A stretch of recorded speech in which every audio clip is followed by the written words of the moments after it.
Hello viewers, আসসালামু আলাইকুম। আশা করি সকলেই ভালো আছেন। এরকম ফটো অনেক ট্রেন্ডিংয়ে রয়েছে। তো আপনাদের নিজের নাম দিয়ে কিভাবে এরকম ফটো এডিটিং করবেন সেই বিষয় নিয়ে থাকতেছে আজকের ভিডিও। ভিডিওটি স্কিপ না করে সম্পূর্ণ ভিডিওটি দেখার জন্য অনুরোধ রইল। এক ক্লিকে নিজের নাম দিয়ে এরকম ফটো এডিটিং করার জন্য আপনাদের কি করতে হবে, আপনাদের ফোন থেকে সরাসরি চলে যাবেন ক্রোম ব্রাউজারে।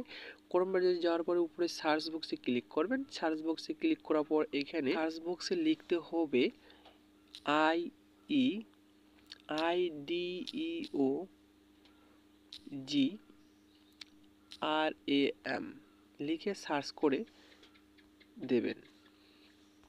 সার্চ করে দেওয়ার সাথে সাথে ঠিক এরকম একটা ওয়েবসাইট আপনাদের সামনে চলে আসবে। তো আপনারা কি করবেন, এখান থেকে প্লাস আইকন নিচে দেখতে পাচ্ছেন, এই প্লাস আইকনে জাস্ট একবার ক্লিক করে দেবেন। প্লাস আইকনে ক্লিক করে দেওয়ার পর এখানে কিছু একটি লিখতে হবে। তো আমি আগেই থেকে লিখে রেখেছি, জাস্ট খালি পেস্ট করে দেব। এই লেখাটি আপনারা পেয়ে যাবেন ফার্স্ট কমেন্ট বক্সে, সেখান থেকে আপনারা কপি করে নেবেন, ঠিক আছে। তো লেখাটি পেস্ট করে দেওয়ার পর এখানে আপনাদের কি করবেন, এখান থেকে আপনাদের নামটি চেঞ্জ করে দেবেন, ঠিক আছে। নামটি চেঞ্জ করে দেওয়ার পর উপরে দেখতে পারবেন জেনারেট অপশন।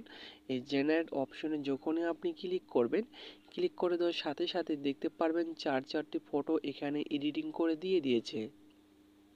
তো ভিউয়ার্স দেখতেই পাচ্ছেন চারটি ফটো কিন্তু এডিটিং করে দিয়ে দিয়েছে।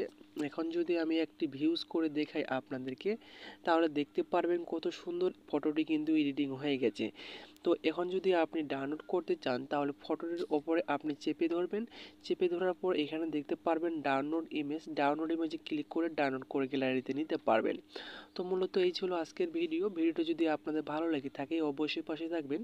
আবারও দেখা হবে নতুন একটা ভিডিও নিয়ে। এতক্ষণ সাথে থাকার জন্য ধন্যবাদ।